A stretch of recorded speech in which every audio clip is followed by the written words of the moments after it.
Yeah, of course you have to. Matt with all his noises. Not a show without it. Not a show without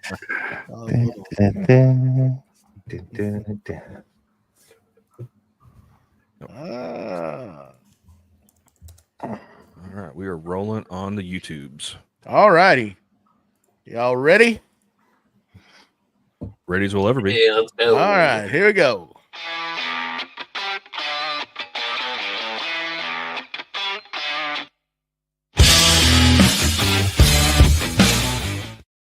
Welcome to Creative Makers Podcast, episode 90. I'm Joey with Steel Blade Woodworks, and I'm joined by BJ from Byroms Custom Woodworks, Mr. Mustachio from the Wooden Mustache, and Matt from Wackey Works.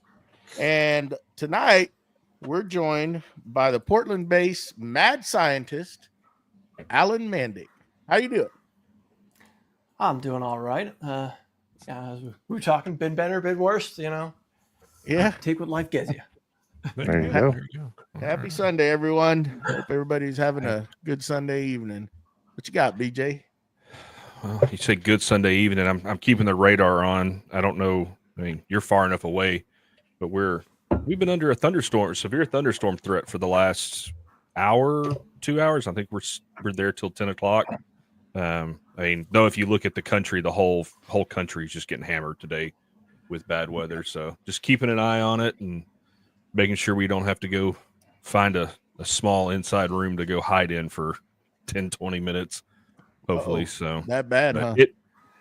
Looking at the radar and all the stuff, it's going to skirt us. We're going to get rained on, but the worst of it's supposed to go south of us. So not too worried about it. But yeah, it's another Texas spring day. Mm-hmm. What about you, Mustachio? How's your day going? It's good. I went up to Vermont yesterday. I just got back a few hours ago, so I'm kind of in recovery mode. Boy, are my arms A tired. little too much fun, huh? A little too much fun. A little too much fun last night. I did. Yeah, it's been a real steamy, hot day down here with all that rain we got last week. Man, it's like a sauna outside. Yeah, it's pretty bad. I came home from work yesterday, and wife has got all the windows open, AC turned off, and it was 90% humidity in the house. Oh. And like 70% outside. I'm like, sweetheart, I know you love the windows open. It is nice, but this is just gross. I feel gross. Can we please close the windows? And it was bad. when it's cut the air.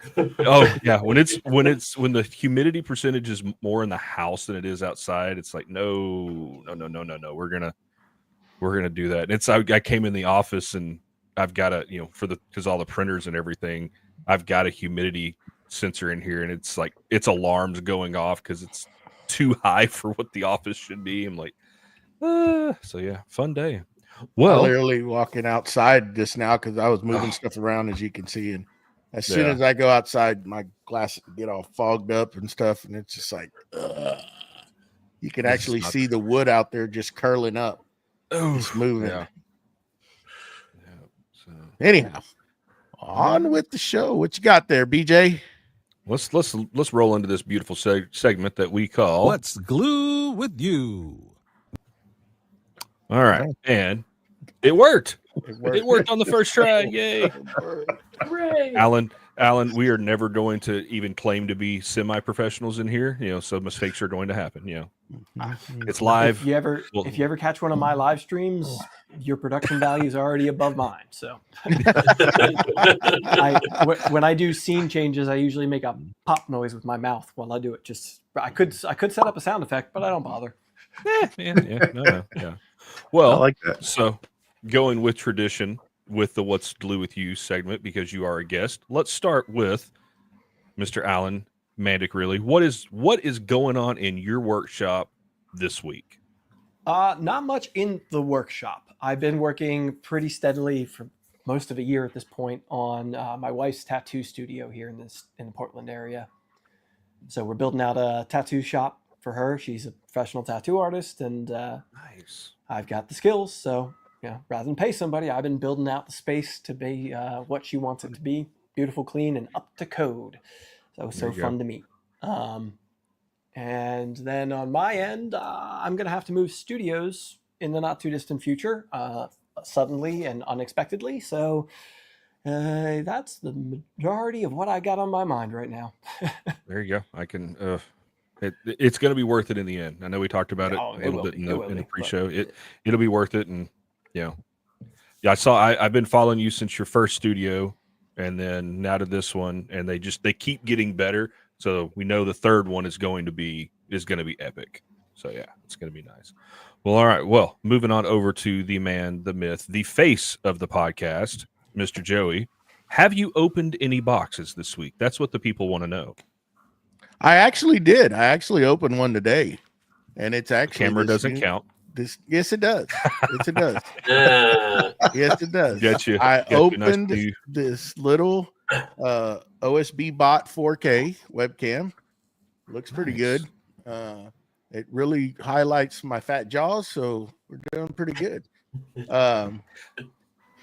But yeah, other than that, as y'all can see, I got a different arrangement in here. So now I got all my 3D printers here. I will move this camera over. I got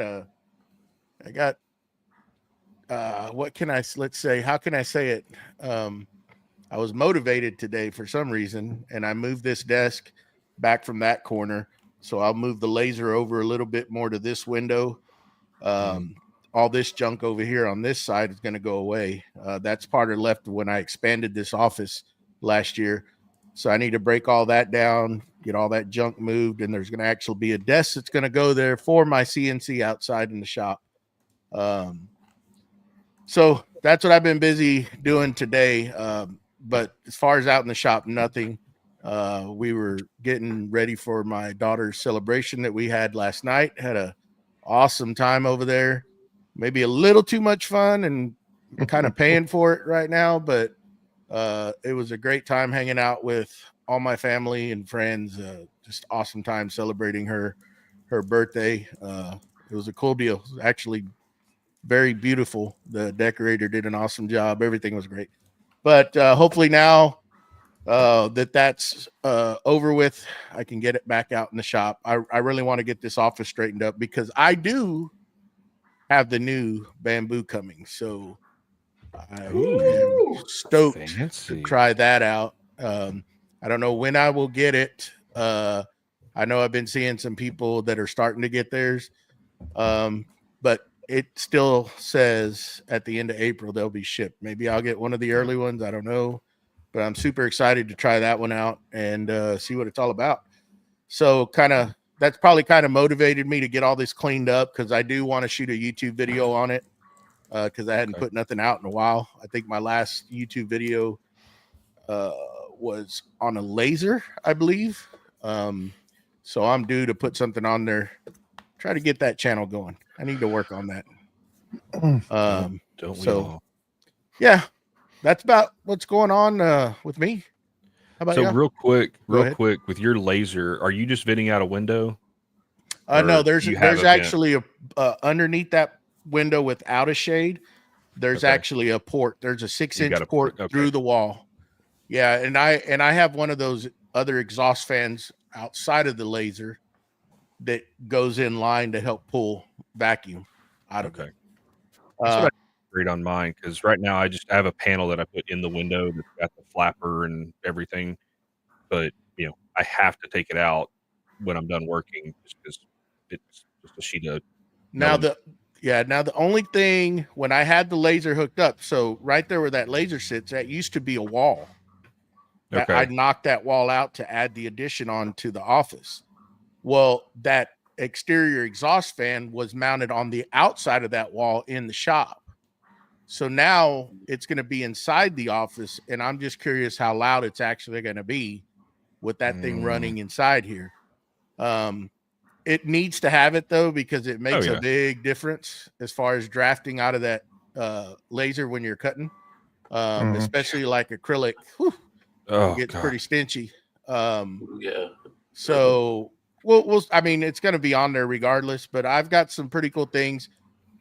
I will not be shooting the podcast from here. I'm actually my whole vision when I added on to the office was to get more room. One thing is because the 3D printer cabinet that's sitting right behind me. So Matt, Wacky Works here. We redesigned. He's real good with what's it? SketchUp. As Mustachio has found out. So we laid my whole shop out.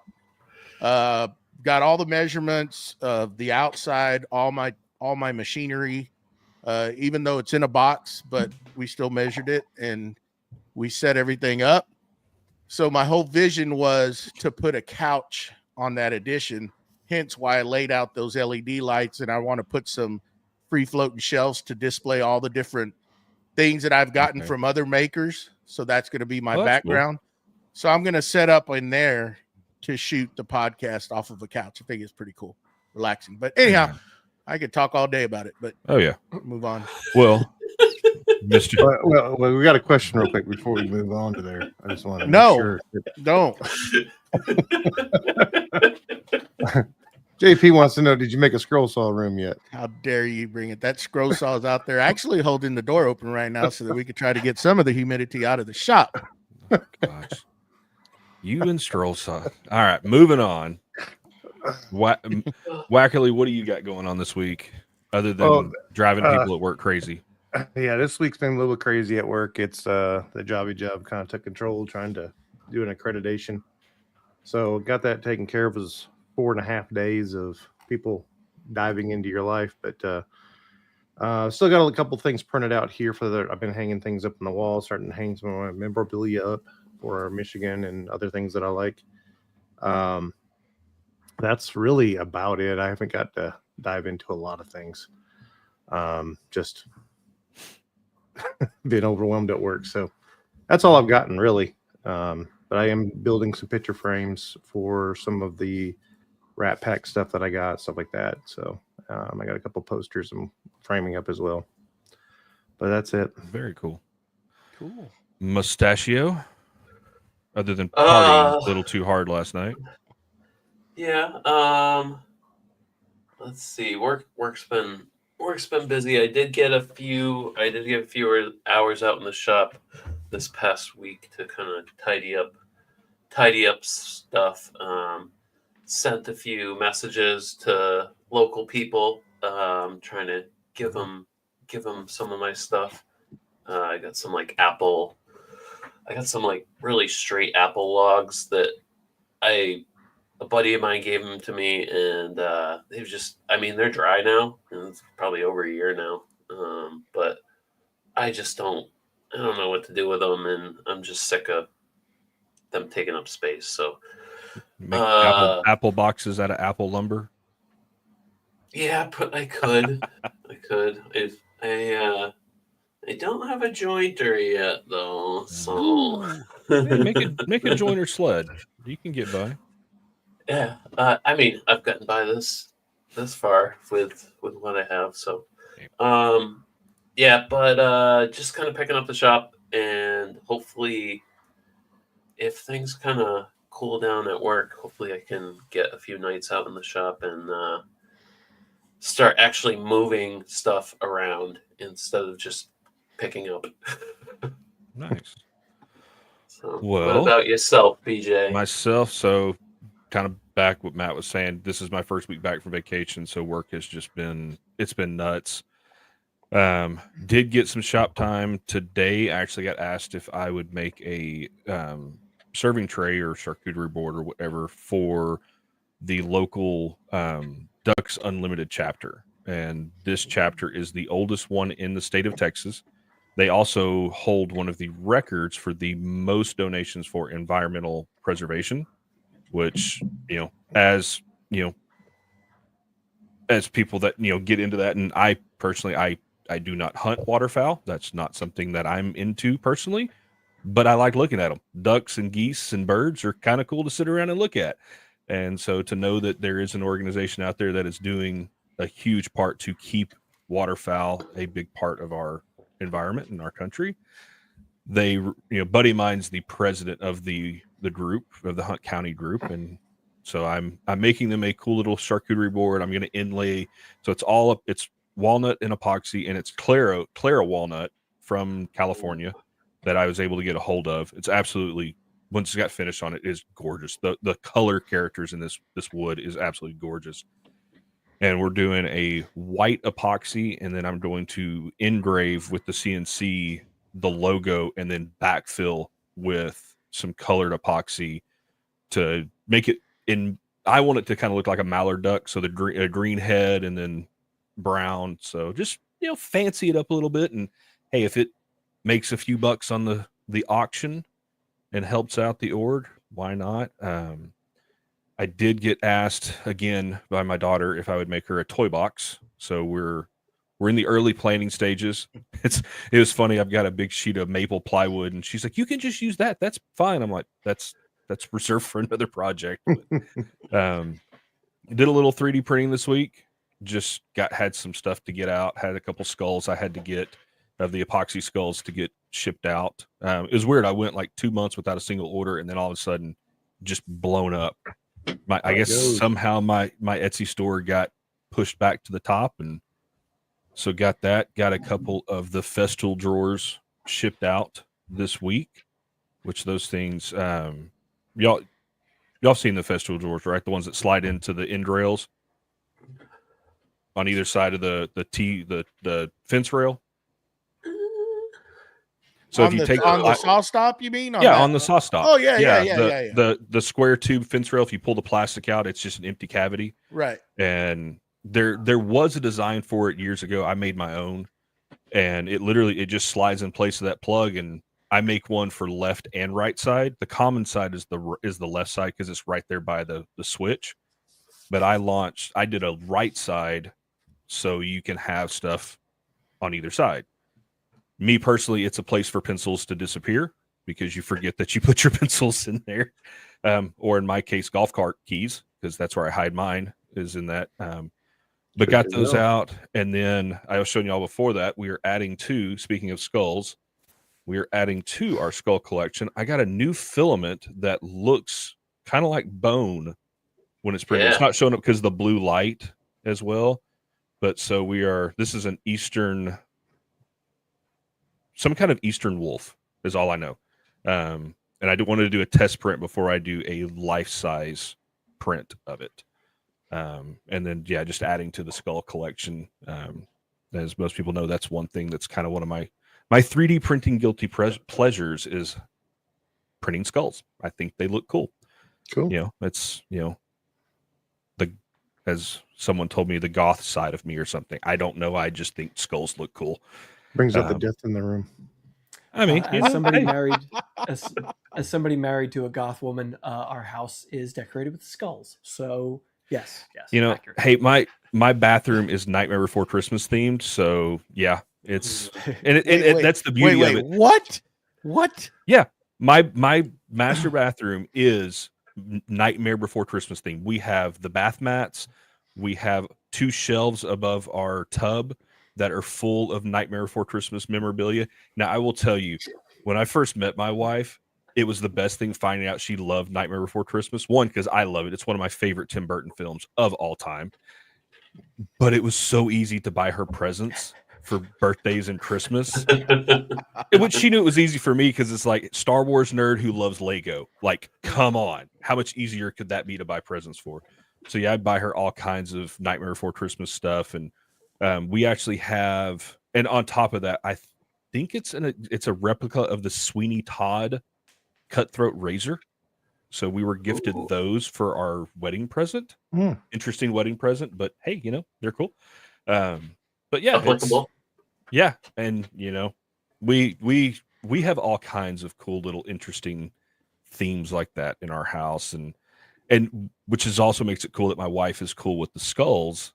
Because and Alan, you don't know this, but the guys know my dream skull for my house, if my wife will finally approve it, is a life-size 3D printed T-Rex skull. I mean, I've done the measurements. It will fit. We have vaulted ceilings in our living room. It will fit. It will be a little obtrusive, but you know what? No. So, well, let's speaking of 3D printing, so we have the as far as I'm concerned, and the people I follow in the 3D printing world, one of the masters of the 3D printing world. Actually, hold my thought. I saw the look. We skipped something. Too We did. excited to talk about 3D printing. Mustachio, you want to thank somebody real quick? I do. Roll it back. I would love to give a shout out to our patrons. Patrons. Yeah. I give a shout out to Keith Drennan from Blackthorn Concepts and Scott Shirk from Willow Creek Lumber. I got those right this time. Awesome. There you Good go. job, man. Good job. We thank you for your support. And if anyone out there is interested in helping us support this endeavor, there are links on our YouTube, Facebook, and Instagram. And just follow in there and donate however much you want. Pretty cool stuff coming up for our Patreon members that we are working on. So yeah. Yes, we are. Well, all right. So back to where I was before I jumped the gun. I apologize for that. Let's talk about 3D printing. Let's talk about the benefits of 3D printing in not only our everyday lives, but as woodworkers in the woodworking world, in the maker world, and all that. And Alan, you can give us a little background. I know I've been following you since and correct me if I'm wrong, hot rod hippie days. You are correct. Okay, awesome. So yeah, tell us how you got your start. Tell us a little bit about yourself, sir. So myself, as you said, hot rod hippie. I've been doing content for years, and previously my previous channel was hot rod hippie. I was a custom car builder by trade, so 10, 15 years of my life was spent working in the custom automotive world, building hot rods, street rods, muscle cars, and it's just full custom. When I say build, I meant I was a metal shaper, a fabricator, a welder, wiring, EFI, engine tuning. I did everything short of interior and like putting body putty on things and paint. Okay. Those things I left to people who are much better at that than me. But with that world, I was looking for expanding my skill set and my knowledge base. And for years, I was interested in 3D printing. I was aware of it when it first started to come into the consumer market, and I knew it had a lot of potential for what we were doing. So I finally, after going back and forth for so long, I finally bit the bullet and bought like an Ender 3 3D printer and just started to get into 3D printing so I could learn 3D design work. And the goal was to prototype the parts for the cars that I was working on, or the little trim pieces and things you just can't get anymore. Yeah. Or custom trim pieces for the, switches I'm mounting to dashes or whatever. And I like to say that I got into 3D printing to better the work that I did on cars, and then 3D printing took over my life. And I don't work on cars anymore. I work on 3D printers now.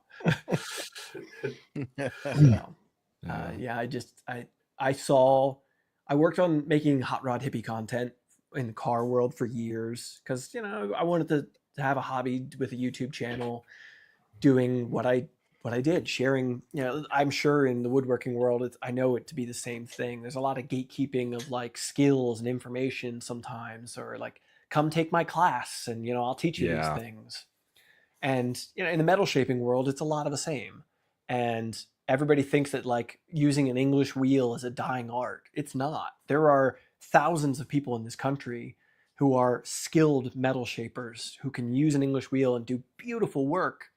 You just don't know about them, or they're not, or they're only selling $5,000 classes. You have to go take 2 weeks off of work to go take and hope you get what you want out of it. So I started sharing what I did day in, day out, and having fun making videos about it. And I plugged away at it for years, and it was a modest growth and it was doing its thing, but I plugged in so much work that it was really hard to justify keep doing it. And then I started to make 1 or 2 videos as I got into 3D printing, just being like, hi, I'm new to this. Let me learn, follow along while I learn this thing. And I have ADD and the bit of autism. So like when I fixate on something, I really fixate on it and I really dive in hard. So I went from like beginner to like now what some people consider an expert. I still don't think I'm there, but like whatever. and it's just the content took off immediately in a way that the car content never did. And I saw the writing on the wall of just, I'm in my studio here is a 600 square foot garage. In a 600 square foot garage, I could build one car. Oh, yeah. And I can make YouTube videos for a couple of years about building one car. But if people get tired of that, what do I do? Whereas in the same space, week after week, I can do a new 3D printing project. I can build a new 3D printer. I've got probably 20 some 3D printers, lasers, CNC mills in this space that I just couldn't do that with cars. So I shifted gears and I miss the car world, but I also love what I do. And now 3D printing allowed me to become a full-time content creator where car content just never did. Yeah. So, you were making content for a career that you were working in on a daily basis. Yeah. I was working 40, 50 hours a week and, and then coming home and making one video a week. I did one video a week for 3 years straight. I did not miss a week. And it didn't pay the bills. It cost me money to do it that way. And, I would take my 1 week paid vacation that I got at my day job and I would go to SEMA so that I could make content. Like I would work 14-hour days at SEMA, filming all day, posting videos, editing my own stuff. And it cost me money and I loved it, but it wasn't sustainable. So, yeah. No, I feel you there. And it's funny hearing you say you started with an Ender 3. I think that's kind of the intro to this world. That's what I started with, was an Ender 3, and it's sitting back there in a hole in the bottom of the shelf that it hasn't been used since I got my first Bamboo Labs, printer. And it's and going back to the car stuff. So I have a small background in auto upholstery. My dad did upholstery as a side job. And some of the stuff he put out was awesome. So I learned a little bit from him. I'm nowhere. I can put seats together and I can reupholster a headliner and stuff like that. But that to me, that's another art in the car world. Yeah. That is just, you just don't see that anymore. Because now it's, you can go and order new seat covers all day long. Nobody really does custom seats as much. There are some really great shops that are still doing it. Mm-hmm. But it's definitely, it used to be every town had an auto upholstery shop, at least, every couple towns you would find one. And that's definitely a dying art in that respect. But like, I know Bucks Customs, BUX Customs is one that I'm friendly with back in Pennsylvania. We used for some jobs. They do gorgeous work. And I've helped them get into 3D printing a little bit now to expand their work. And it's just moved into the high-end market, really, the custom car world of like, the car show stuff, because that's where the money is. That's just the reality of it. It's like trying to maintain a small hot rod shop. The people who can justify an hourly rate on a small thing are probably doing their own work versus the people who want the show car. So. And that's, going back to, having an upholstery shop in every town. The shop that my dad started in, it just closed a couple of years ago, or like a year ago. And one of the guys that he worked with back when, this has been, 30, 40 years ago, he took over the shop from the owner. And the name of the shop's never changed. It's just whoever's running it has changed. And I happened to go in there. I was restoring an old C10. And went in to talk to him because I didn't want to buy off the shelf seats. I wanted something custom for it. And he told me straight up, he's like, "Man, I'm done. I've got 20 more cars I've agreed to do. I've got the money on them, and then I'm closing the doors. The money's not there. He's like, he wants to retire. He wanted to retire, and he was a one-man shop trying to restore, and he primarily did old Camaros and Corvettes. That's what he enjoyed doing. So that's what he did. And we happened to drive by I had to go get the tags for my camper last week. And from my house to the tax office, you drive past that shop. And it bummed me out when you drove by and saw the windows dark, because I've never driven by that in the week and the windows were dark. And I looked at my wife and I was like, man, that's an end of an era. because they put out some beautiful custom stuff at that shop. And, but yeah, talking about 3D printing with cars, I've seen custom body kits 3D printed and stuff like that. So it works into all aspects. And we were talking the other day about the whole, manufacturing side of 3D printing. And I wanted to get your opinion on this because we were talking, because we're getting to a point now where having a 3D printer is it's almost a part of a household. It's eventually going to be an appliance in your house. And we all kind of agreed that we see a point where you buy something and you need a replacement part. Instead of them sending you that replacement part, here's an STL file. Print it yourself. Mm-hmm. I mean, but could you 5 years, we'll say 5 years ago, I couldn't have ever seen this world go into that point or even to where we're at now. It's amazing where we've come in the 3D printing world that you can do that. Just want to get what your thoughts were on that fact or that thought. I think we're still a ways off from it, but we are so much closer than we were, like you said, 5 years ago. Yeah, I've only really been in 3D printing for a long time. I was embarrassed to say how long I'd been 3D printing because it was such a short period of time, but now it's coming up on 5 years. So it was 2020 when I first got my first 3D printer. And at that time, yeah, no way. Like the Ender 3 was approachable. It was less than $200, but like you weren't putting out quality to repair your appliances with and trust the repair, not without a lot of work. And then, the company's not sending somebody files for that. But I'm realistically, it's not Bamboo Lab, but it is the Bamboo Lab effect of where the technology has leapfrogged forward in the last couple of years. And the industry has just catapulted to a different level.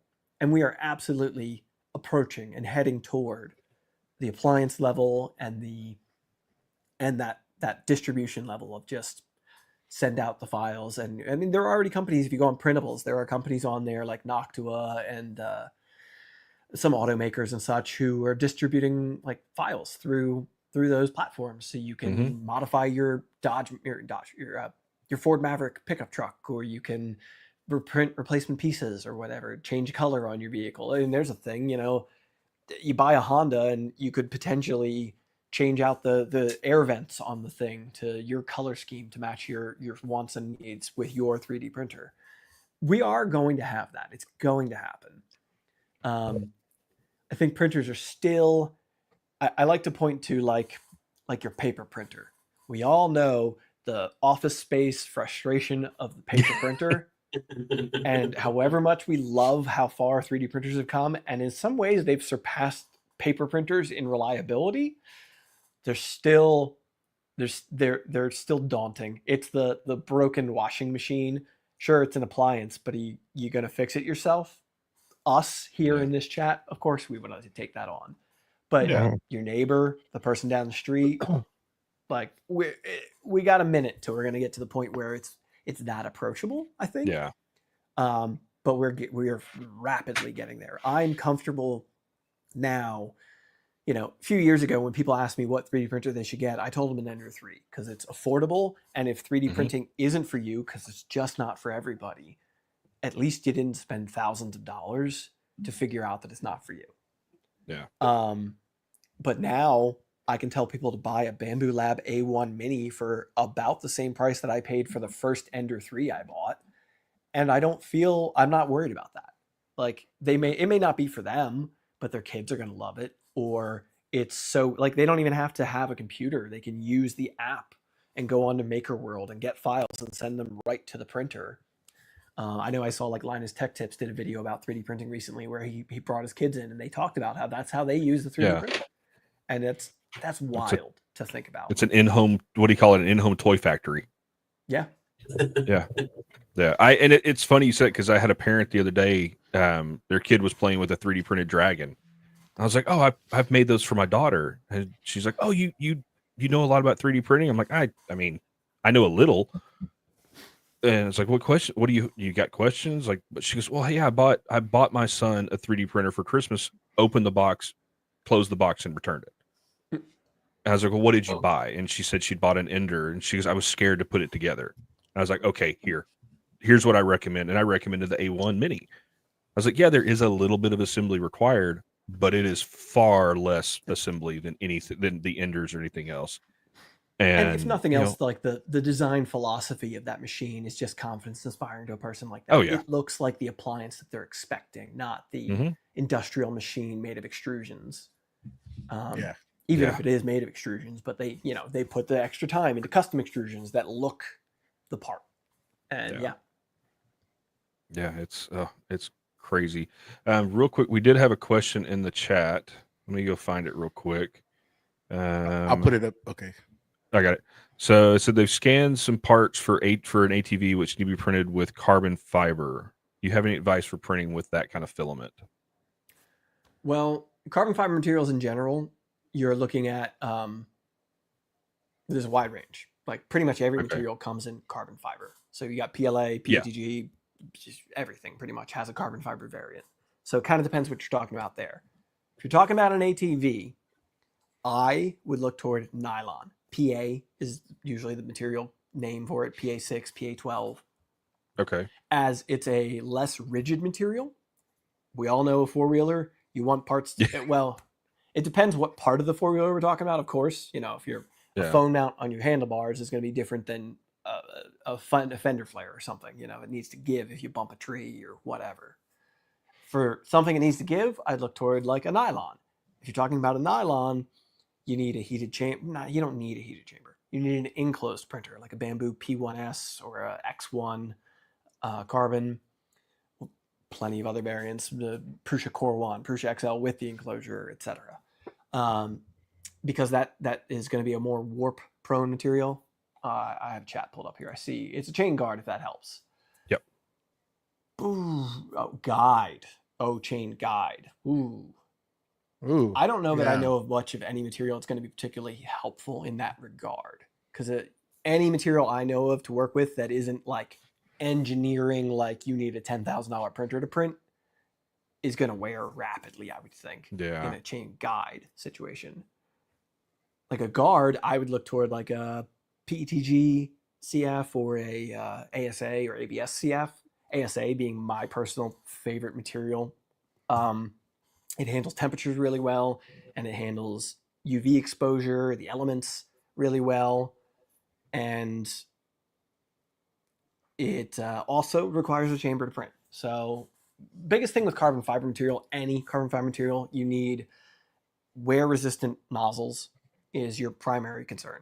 If you're running a bamboo machine, most of them come with stainless steel nozzle, but they also have like the P1S comes with stainless steel. The X1 comes with the hardened steel, and there is a difference. The hardened steel is what you want.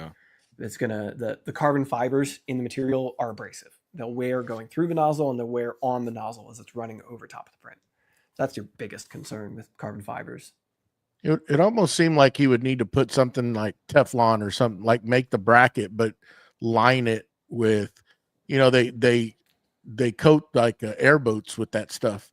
Because the airboats, if you've ever seen them, they can jump off in the parking lot and actually get into the water. Like I've seen them do it. If the boat ramps, clogged up, so they line the bottom of those airboats with that whatever it is. It's very like an durable. HDPE or something. Yeah, kind of. Yeah, you could actually probably make the chain. Is a good one. HDPE, PTFE, Teflon are really good materials for those like slick wear resistant surfaces. It's still going to wear, but I agree. If it was me doing it, that's what I would do. I would either make a steel bracket that held a PTFE piece for a guide, or try a printed piece, but the actual contact surface I would have be something like PTFE or HDPE. Right.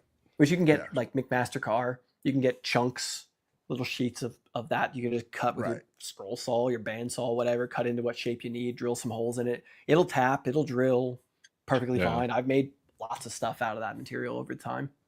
I used to make metal shaping tools out of it because they don't scar the metal as much. You're wearing the tool more than you're wearing the metal. So it's great for like working aluminum or even steel, where you're just worried about denting things a little more than you want. You want something that's going to give a little bit. So, okay.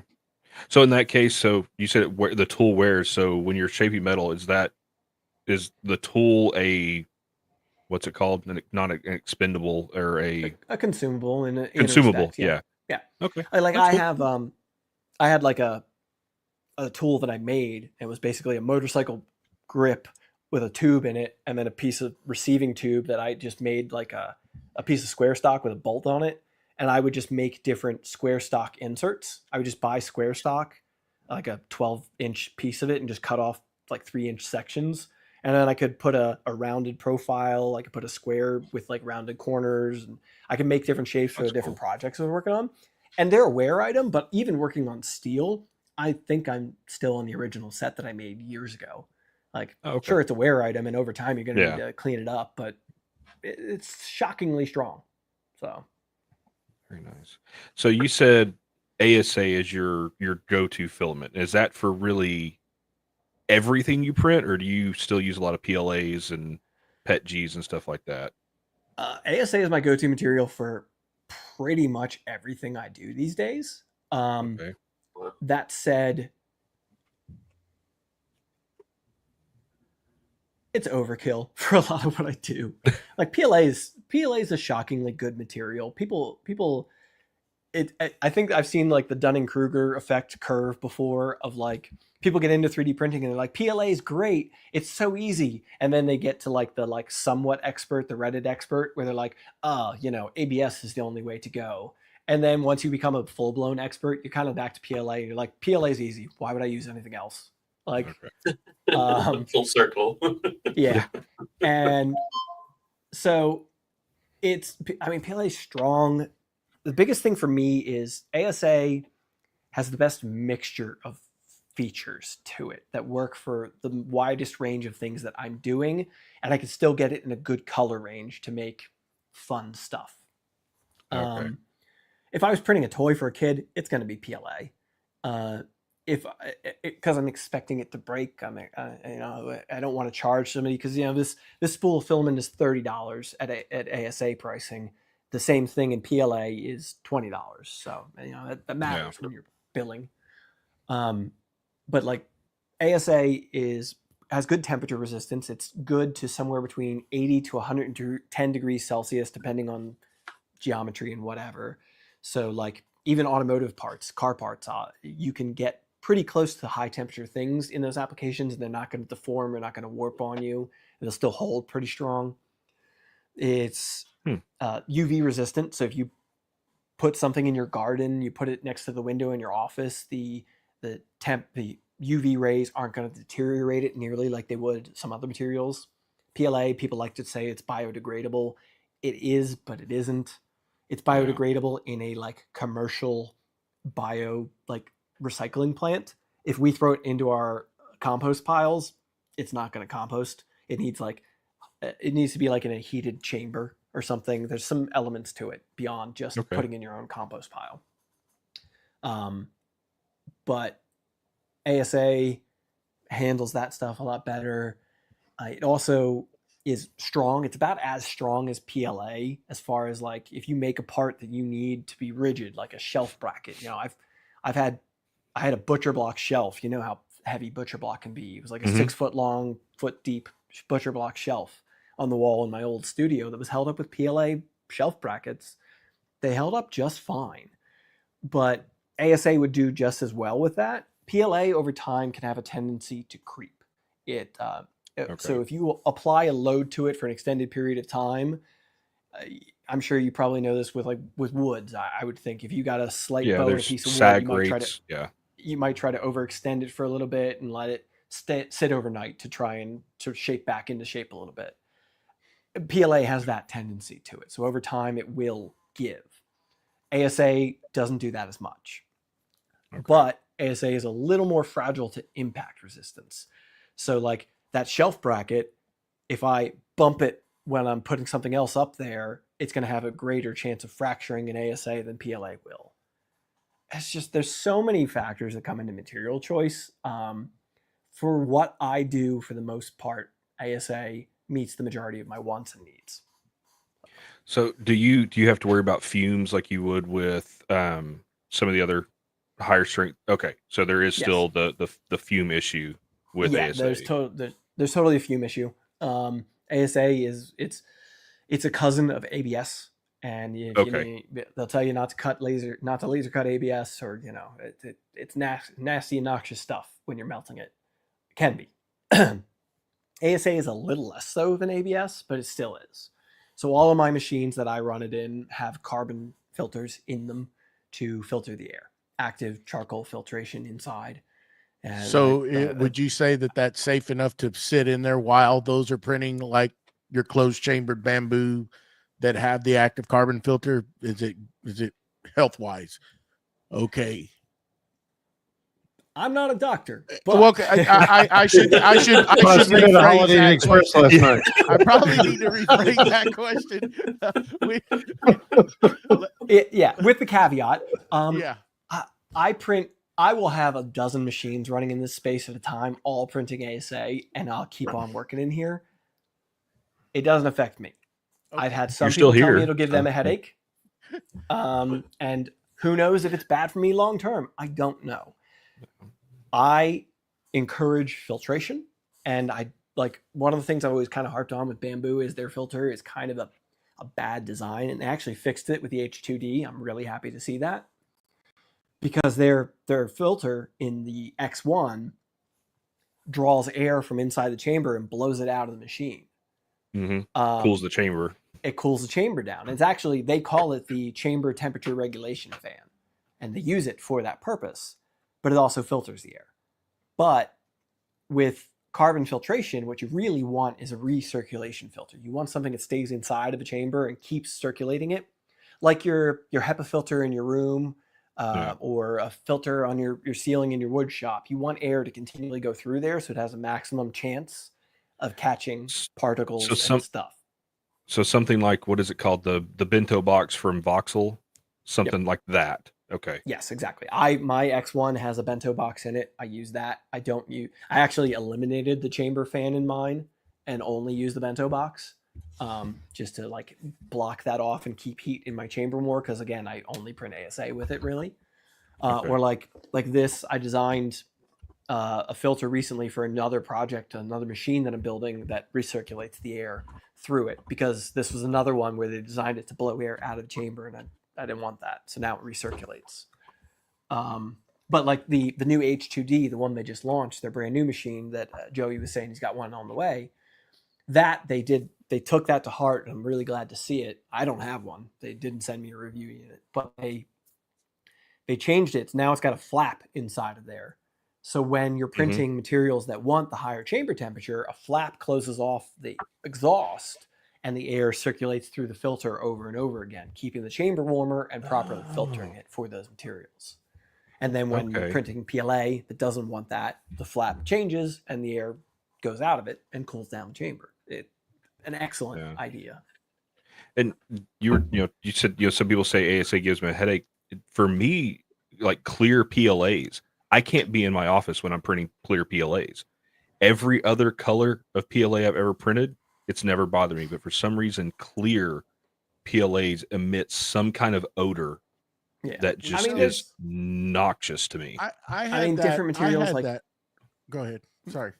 Well, like different materials are going to have different properties. Like, there's also 3D printing is also still the Wild West when it comes to this stuff. From one PLA company to the next, you're getting an entirely different thing. They're using an entirely different base of what the PLA, where they're getting it from, who's making it, what ingredients are going into it. The additives that they use to color it are different. Like it's really the Wild West as to what you're printing out of your machine. So from one company to another, from one color to another, it can vary pretty dramatically. And so, like you're saying, clears. The big one people know is glow in the dark. Glow in the dark. Oh, yeah. I forgot about that. Yeah, I've wrecked a couple nozzles with glow in the dark. It uses like an aluminum oxide to create the glow in the dark effect, or sulfide, something like that. It's aluminum something, something, and so it's aluminum particles in there to a point, so it wears pretty heavily. I've had, like, I know Printed Solid, their material, whatever it is about it PLA, I don't like the smell. I really don't like the way it smells. It's got a very distinct smell to it. And I don't like printing with it just because that. It prints great. I like the colors they have, but I don't like the way it smells. And there's a very big point to be made there of we're probably 20, 30 years away from everybody telling us, your machines, every machine's putting off microplastics that we're all inhaling no matter what material we're printing, and how terrible that was. I went to an event a couple of years ago, and folks from Weller, the soldering iron people, were there. And I was chatting with them, and it's a German company. And some of the German engineers were there, and we were chatting. I was like, oh yeah, I'm mostly working 3D printing. Most of the people who were at this event were woodworkers and construction DIY folks. And I'm like, oh, that's great. And I was explaining a little bit, and they're like, wait, you work around your 3D printers? I'm like, oh yeah. I showed them like a picture of my studio, and I'm like, I'm surrounded by them.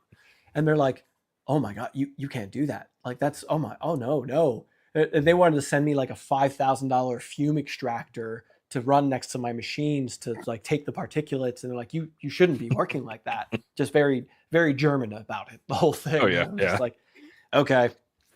No. Did you take advantage of the free tool? Oh, okay. Okay. I tried. I tried to follow up a couple times, but the marketing company I was working through just never made it happen. So I've had some PLAs that have, I would say, make me feel kind of weird, just changing from brands.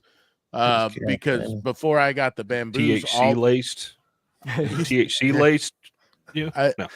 Kind of like climbing up the rope chain class. There was a brand that I always liked using. It was Pryline, and I never heard of that. Any problems. And I usually like to buy it if I can find it cheap enough, because it was at the beginning, and then it just kind of skyrocketed in price, kind of like everything else.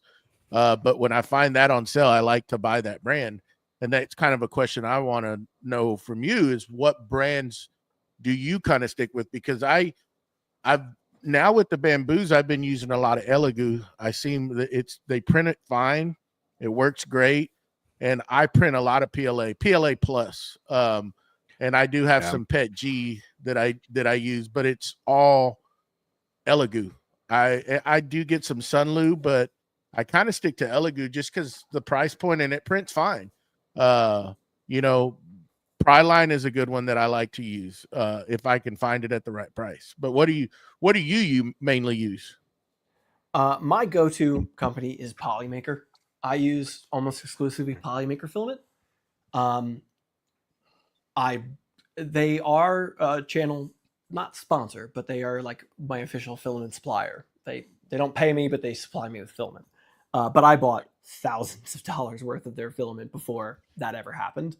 I stuck with it for the longest time, and I still do, because I find it to be thoroughly consistent.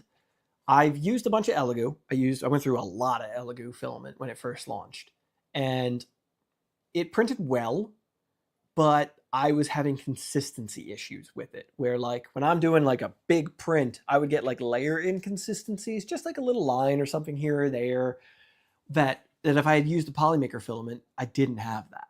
And so like the machine's working fine, it seems to be like a minor inconsistency in the material.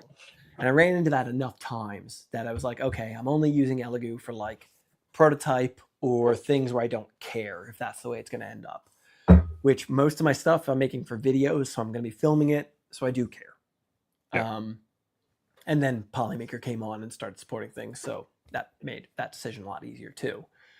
I've been using Prussiament filament a lot. I've been working with Prusa a little more as of recently, and I've been using their stuff. It's great, just a little pricey in the States because they're in the Czech Republic and it's expensive to ship things from over there. Those are my two go-tos at the moment, Polymaker and Prussiament. There's a lot of good brands, but I stick to those.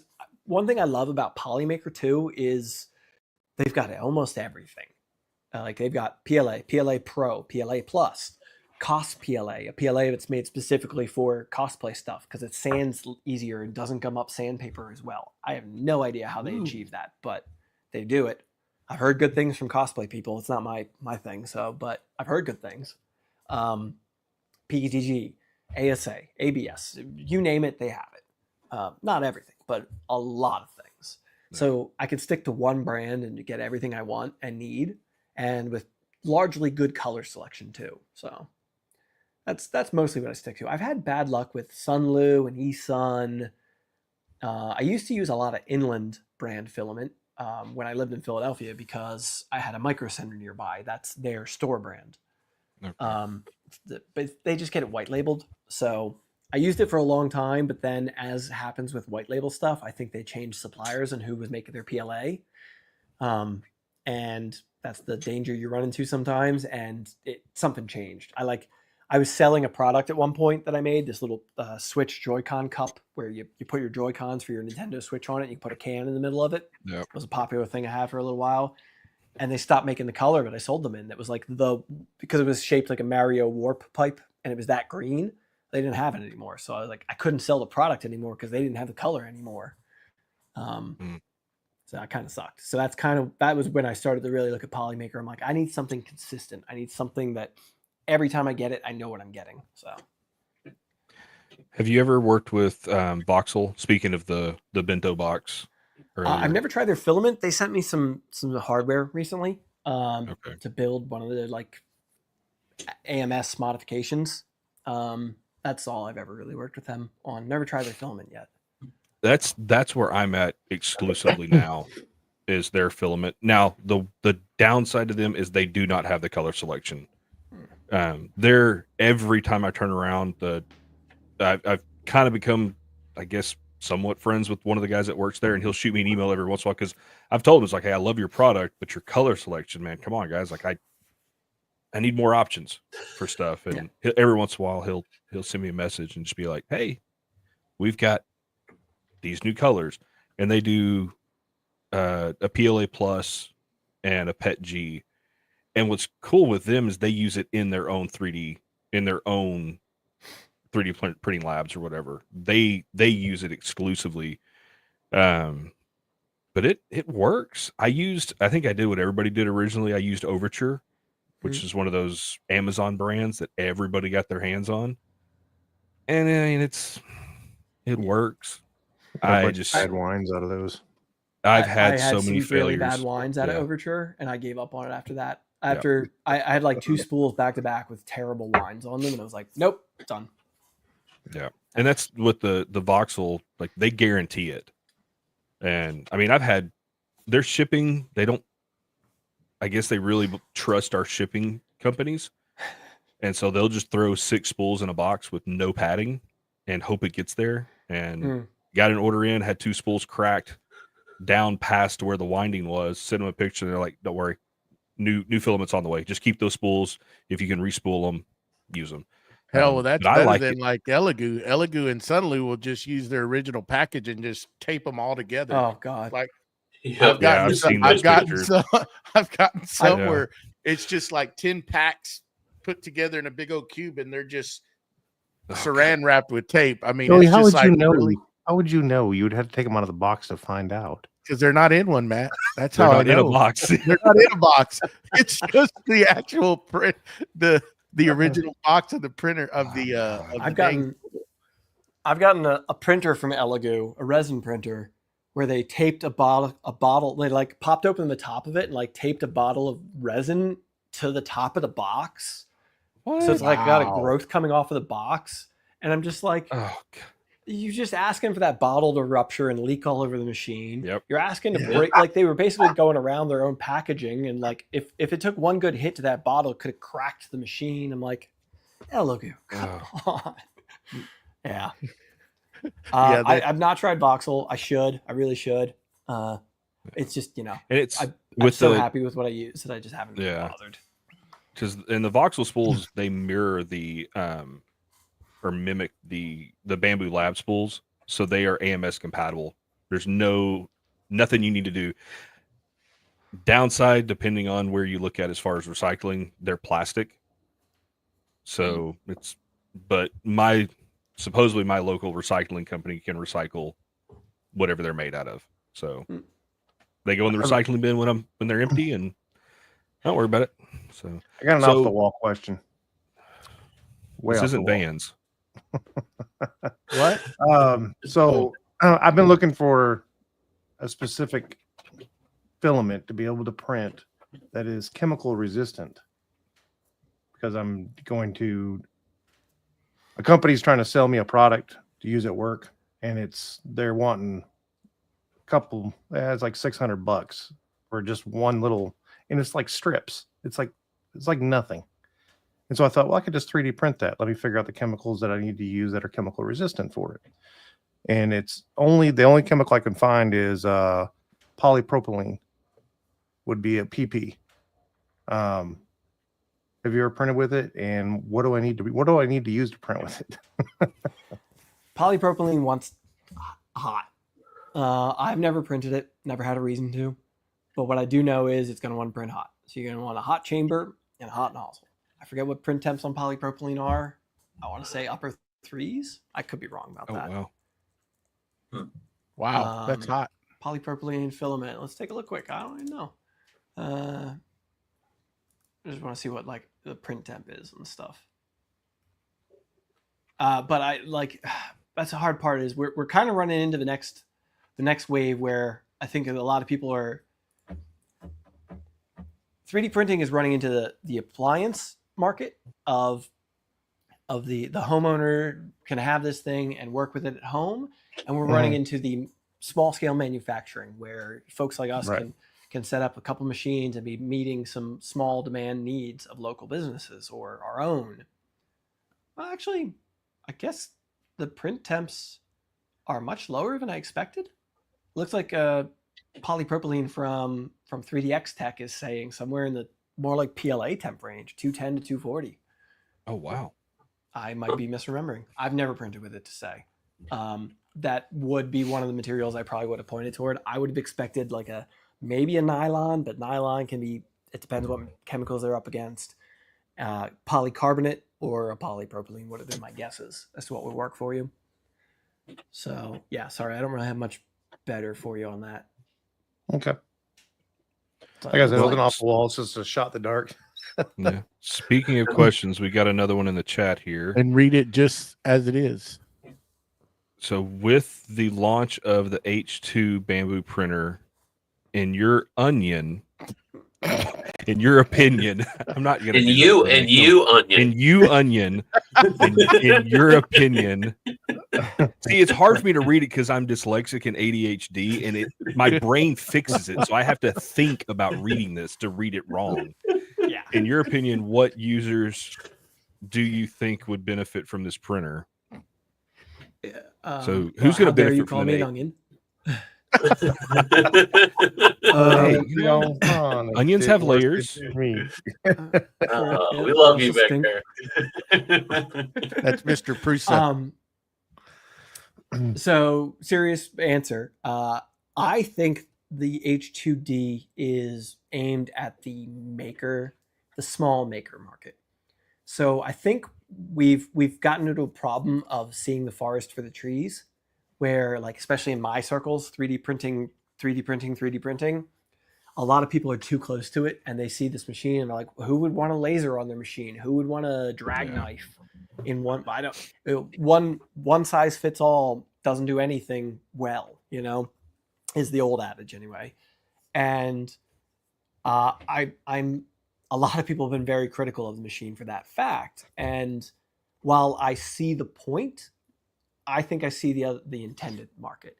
It's the crafty mom, the weekend warrior who only has room for one 3D printer.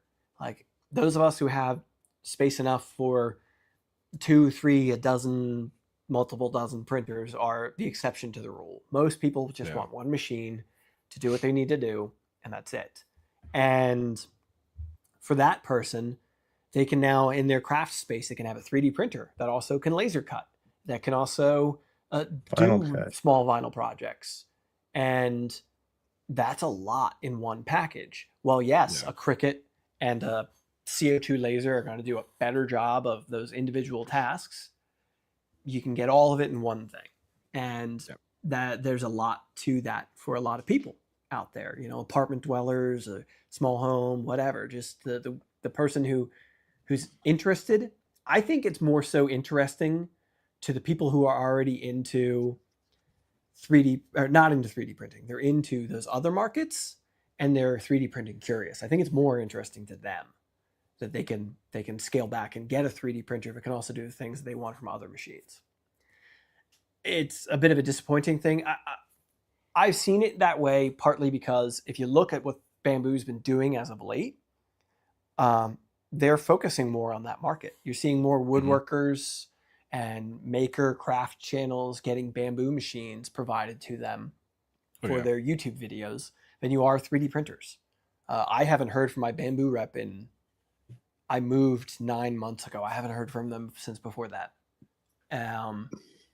I've always had a weird relationship with them anyway, but I think it shows that was their thought process. I think there'll be another machine down the road that's going to be a little more focused back toward the industrial or the more 3D printer focused people, or you just get the H2D without the add-ons and you still got a solid machine.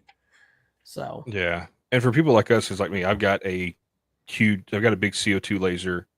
I have a Cricut that my wife got for Christmas. I don't do a lot of vinyl cutting, but the laser side of it, and here's my fear. I'm going to throw this out there for we see this with the laser community a lot. People that do not pay attention to what they're cutting, they're going to engrave the wrong thing. And I think that's the biggest fear with this machine is you're putting it, just like I said, you're putting it in these moms or these kind of micro hobbyists. Yep. And if they're not paying attention to what they're putting in that machine, you could seriously get hurt. I mean, if you cut the wrong kind of acrylic, or not you cut acrylic, PVC, it puts off PVC. chlorine gas. Like, yeah. It's you're completely correct. And like I saw in one of the laser communities where a guy had been saying, "Oh yeah, when I do my epoxy charcuterie boards, I engrave on the epoxy." I'm like, "Oh, that just makes it's like you're still alive." Like, I guess it's not that make bad. Cyanide? Yes. Doesn't that make cyanide gas? Yeah. I'm like, okay. I saw. Oh, I've got it. I've seen like I've seen people the PEI, so the coding that we have on our flexible build sheets inside of 3D printers. I saw it went around our like creator circles in the background where somebody was sharing that there was somebody out there offering a service of lasering your bed to like put your logo on it or something. And because there is a company that does like custom build plates, they'll put your logo on and stuff, but they do it like before it gets coated with the PEI. And this person was like, "Oh, I'll just throw it in my laser cutter." Well, PEI in a laser cutter puts off, I don't know exactly what gases, but nothing you should have coming out of a laser cutter. Yeah. And it's just not intended for that. And you're right. Fresh air. That's a huge problem. And I just did exactly what you said, Alan, on my laser, but it was vented. I vent outside, but I didn't actually know that. Yeah. That's what the problem is with you, Mustache. We figured it out. The procrastination can finally stop. See, I made the mistake. Good.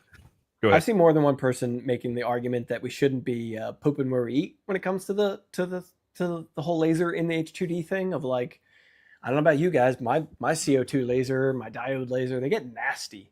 Oh, they're disgusting. Yeah. And just engraving wood. Just engraving wood, they get disgusting. Then you throw other stuff in there. Like if you're I do a lot of leatherette stuff. That's, and it's a, I don't know what it is. It's not a real leather.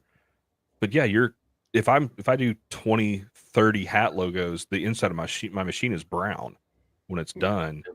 And, and talk about putting the wrong thing in, I've got a plastic supplier about an hour and a half from me that for my day job, it's part of my territory. So every once in a while, I'll go in and they have a scrap bin and they charge you, it's like $1 or something a pound of scrap.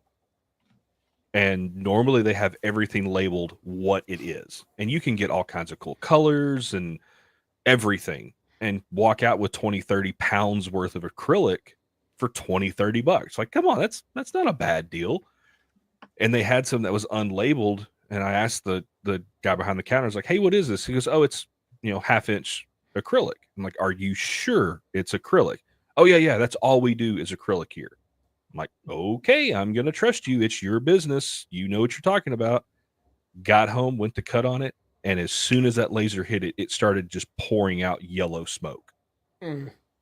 And I didn't kill the machine because with my laser, the fan is internal. So if you hit the e-stop, it kills the exhaust.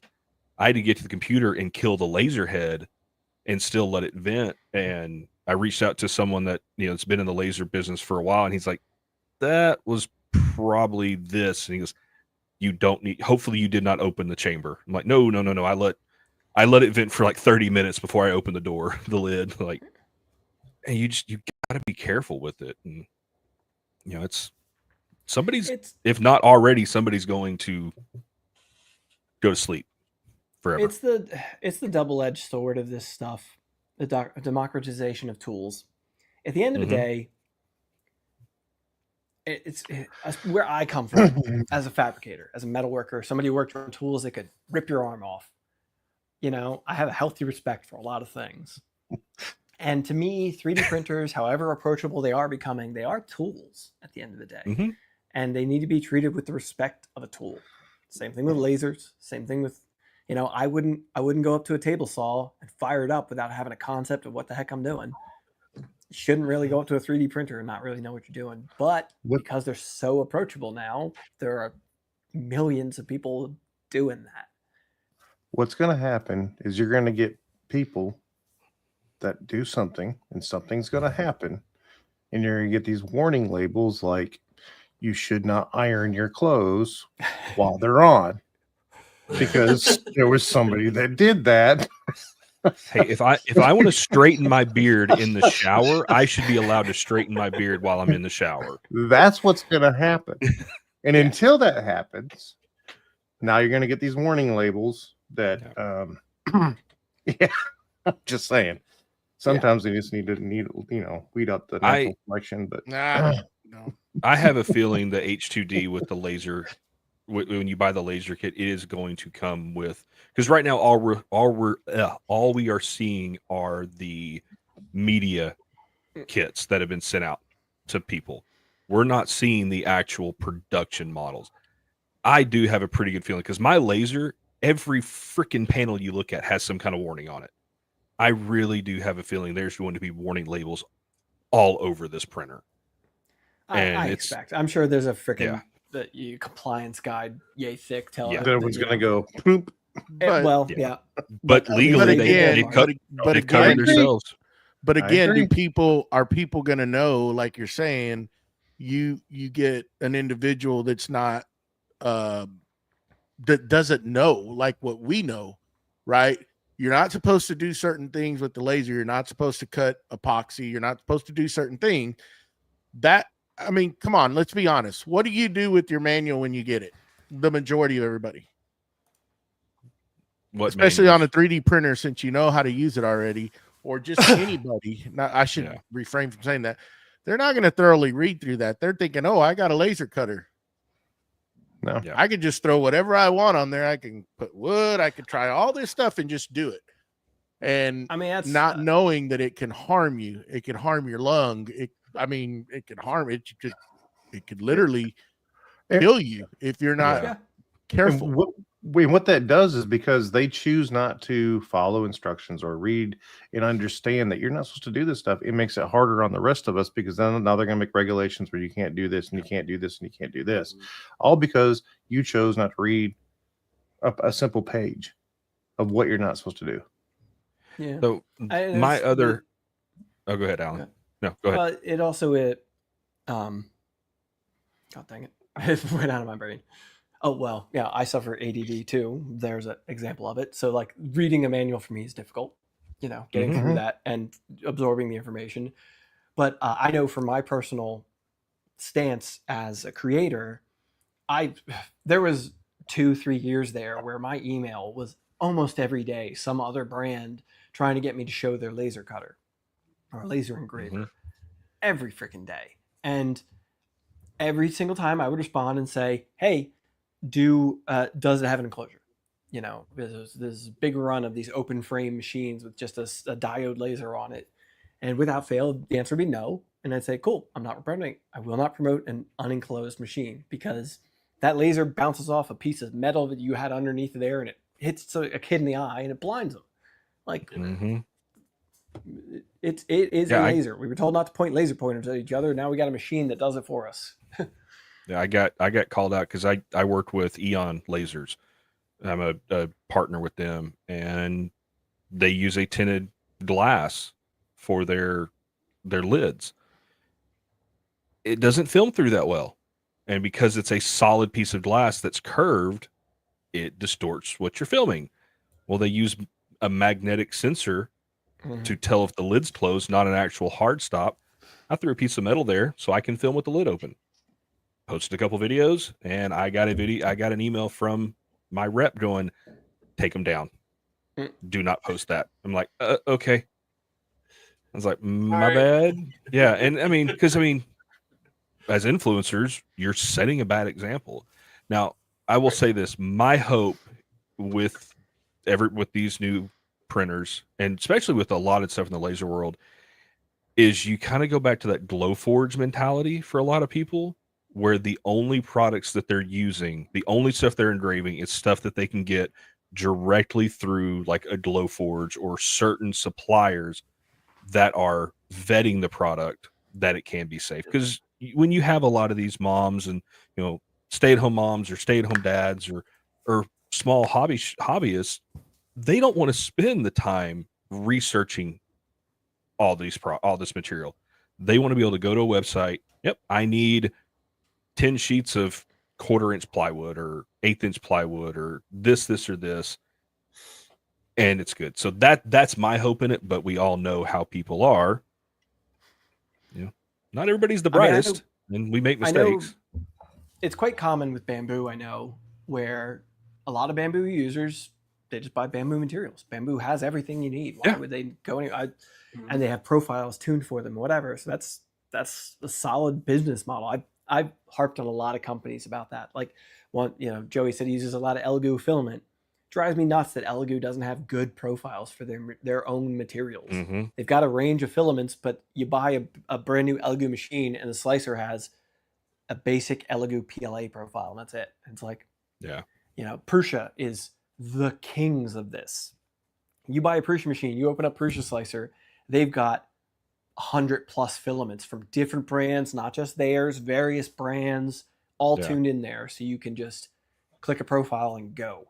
And it's great. But Bamboo's done it with their own materials. And they've created an ecosystem for a lot of, I'm sure, I have no idea, but I would bet a good percentage of Bamboo's customers only buy everything from Bamboo, like you're saying. That's what you hear a lot, is because of the profile, because of the what's it on the spool? It auto detects little RFD, the RFD tag. Right. And that's cool. And they kind of go along like maybe Festool, Festool, everything kind of, it's a system, right? And it works, and people tend to stick with it once they get into that line. But again, though, too, where I look at, as far as my standpoint, buying filament, if I'm producing stuff to sell, their filament is not as attractive because it's too expensive. And if you're trying to compete out there and trying to get the cost per item down, it's not feasible to go with their filament, even though their filament's great and it prints great. I've used it, but it's too expensive for what I'm trying to do. If I'm going to print a one-off and print toys for my kids or whatever, fine, I'll spend the money on it. Yeah. But if I'm going to go into production, it's kind of hard to pay $20, $22 a spool. It just doesn't work. That's where we got to shop, or I shop and find the lowest cost that I can to try to, make my profits go up and be able to compete with other people. Because when you're putting stuff out there, that sometimes I'm just wondering how the hell they're making money off of that stuff, because they've got it so cheap, and that's where I go. But I agree with you. If it kind of goes back to like the CNC machines, you can for myself, I have an Avid, and you can go load profile bits. You can go grab whatever company, and you can load their profiles in there. So when you go in to design your whatever you're going to do, you go into that library and you pick, I'm running a 1/4 inch down cut. This is the one, and boom, it loads your cut path. You know, Speeds and everything's feeds in and there. everything. Yeah. Right. All that's in there. And that's one thing that I think Bamboo should take into consideration. A lot of us, we like your equipment. It's great. It works great. But why don't you put those other profiles in there so that we have an accurate profile of that material that we're using, you know? Or allow the manufacturer to actually give you profiles and allow them to upload into. That way, Bamboo's not doing the work for, getting all these profiles and getting all these temperatures. The manufacturer has already given you all that stuff. All you got to do is pop it over to. That's exactly like VCar Pro. You can grab anybody's manufacturer stuff and pull their bits straight on over, and you can use all their profiles are already set up. And I think that would be great. So you had mentioned earlier resin printing. That is an area that I am completely novice in. I've never even done it. I know there's the safety factor because the resin, which I work a lot in epoxy resin, so there is, it's a chemical reaction. Do you have resin printers in your studio that you run while you're in the studio, or is that kind of a different? How do you run your resin stuff? So I rarely do it. Okay. Because resin gives me a headache. Running resin printers gives me a freaking headache. I can't be around them when they're running. So when I need to run one, I'll run it and I'll leave when I'm not in the studio, when I don't have to be there working or whatever, as best I can. Actually, in this studio, I have a whole section that I was dedicating. I was calling it the dirty room, and it was one of my next projects was to enclose it. It's got one wall up. It needs one more to close it off. And it was going to be ventilated. So my CO2 laser's in there right now. I was going to have the resin printers, and I was going to do a whole ducting, kind of like a dust extraction system where I could valve off different sections, trees of it, trunks of it, but for fume extraction. And I was going to do a little spray paint booth too. My wife could do some painting and whatever. But that was my intention. Now that I have to move, that's not happening. But in the next studio, we'll get that. For me, I don't like working with it because it makes my skin crawl. Trying not to get it on my skin. It makes my skin feel weird if I do get it on, which you shouldn't. But unavoidable at times. And I hate how much of a mess it makes of everything. Just you pull a print out of the machine and now it's dripping resin, the excess resin. You got to put that into a wash chamber and wash it.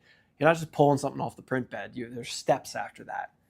A lot of post-processing, yeah. Yeah, it's not that much, but I've just never put myself in a good position. I really need to have a dedicated space where I have printer, a silicone mat that I can put the print onto and then put it into a wash station.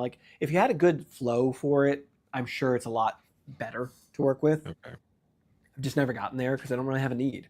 I don't do a lot of most of what I do has at least a functional edge to it. Even if I'm doing something that's meant to look good, it's usually for a purpose. So I don't get into resin printing a lot for that reason. So, and I guess I've definitely talked people out of resin printing before because of the safety factor, because of the post-processing. And I remember one time I was at Micro Center forever ago, and I heard a couple chatting with one of the salespeople about what printer they were going to get for their first printer. And they're looking at an Ender 3 or a basic resin printer. And they're going back and forth. And while I'm shopping, I couldn't help but overhear snippets. And at no point did I hear any talk about the stench, the chemical factors, any of that. And the salesperson had to go help something else for it real quick or check on stock. And I was just try not to be that person, but it's hey, I didn't hear them say anything about this. Do you live in an apartment? Oh yeah, we have a 2-bedroom apartment. I'm oh, do you have kids or animals? Yeah, we have cats. I'm well, this can be a noxious chemical at the end of the day that you're working with. You're going to have to be ventilating that space you're working in. And that should be a consideration to what you're doing. Even if you don't take it too seriously, you're still going to want to open a window and let the fumes out. And, in the winter, that sucks and whatever. And they were completely unaware of that. And that immediately completely changed the conversation for them. They're oh, well, yeah, no, we don't want to do that. Even if we're not too worried about it, like we don't want to do that. Like so FDM, filament printer is your goal. Yep. Then. Yep. And then filament Well, printing is coming a long way too. Like with a 0.2 millimeter nozzle on a Bamboo A1, you can still do mini figurines for your D&D session. Yeah. Like it's coming a long way. And that's what I was thinking. To me, the only benefit to the resin printing is the just insane detail. But if you're not needing that, insane detail, and then there's a few properties that are better when it comes to resin printing. Like if I'm making a taillight for a car, I'm going to make it out of a resin printer. Oh yeah. Because because of how thin the layers are, getting clear things is just so much easier. You can give it a good sand, a polish, a clear coat, and it's going to turn out like glass. Versus you can do that with filament printing, but it's a whole lot more difficult. Yeah. And back to Matt's question about like chemical properties, there are a lot more. The resin world is a little more interesting in that respect of like what chemicals the material is going to hold up to. Like for me in the car world, I have a small product line still with Hot Rod Hippie that I'm not currently selling, but I was, where I sold, I did a lot of hard line stainless steel tubing on the cars that I built, like brake lines, fuel lines, air lines for air ride. So I would custom bend stainless steel lines the full length of the car. And I made a few products that went with that to go with that. And I sold them for a long time. And one of them was like clamps. So like I would 3D print clamps that you could then tap the frame rail and like keep your lines the same distance apart the whole way down and have like a nice clamp that just retains nicely and clean. And I never really sold those much because even the best materials we have in 3D printing with filament, you're still only talking like 100, 120 degrees Celsius ambient temperatures they can be around. And if you're getting too close to an exhaust pipe or a cylinder head or mounting it to an engine block, you could hit those temperatures at least enough to cause the part to deform. Yeah. And when you're talking a fuel line, you don't want that. There are resins that can go 200 degrees Celsius because the way the resin process isn't it's curing a chemical. It's not extruding under temperature. So you can use materials that will hold up differently than what we can do pushing molten plastic. But that's a whole like chemist side of things, because then you can get into mixing materials. You could take like a flexible resin and put it into that to then make it a high temperature but flexible material. But then you're randomly mixing chemicals. So you're going to make sarin gas? Who knows? Yeah. Not a big fan of that in the house. No. So it's a whole thing that I want to explore more of, but I've just never had the opportunity to do so. I was hoping to do it with the dirty room, and I have to wait to the next studio now. Nice. Well, anybody else got any questions? Well, we could go on and on and on. We go on and on forever. Oh, yeah. We go on and on. This guy's a wealth of knowledge here. I mean, just real quick though, you build your own 3D printers? Oh yes. I build 3D printers from scratch, from project builds. Yeah. So I have a whole Voron? Vorons are how I got in. Yeah, Vorons are where Okay. I started. But I've got a bunch. Rat Rig. Actually, the picture you used for like the thumbnail of this is me sitting inside my Rat Rig 500. So that's a machine I built. That's a kit build. So, you buy it from a company and it comes with all the pieces. But it's literally, my desk is covered in screws. Like it's literally individual pieces. You completely assemble it. And so I do a lot of those. I've designed my own one or two. But yeah, I have a whole second channel called Mandic Labs, where I do live streams. And that's what this setup is. And I live stream while I build 3D printers, and my community gets to hang out and we chit chat while we build and do these types of questions and answers and build step by step the whole way through building the machine. So Nice. Cool. So Very cool. everyone go check that out. We got all his links. And I guess on that note, this is a good spot to end. Maybe down the road when you get to your new studio, maybe we can keep in contact with you and get you back in here. We can go through that. Cool. That'd be great. You're Awesome. I could sit here and listen to you all night long because it's just something that we do, you know.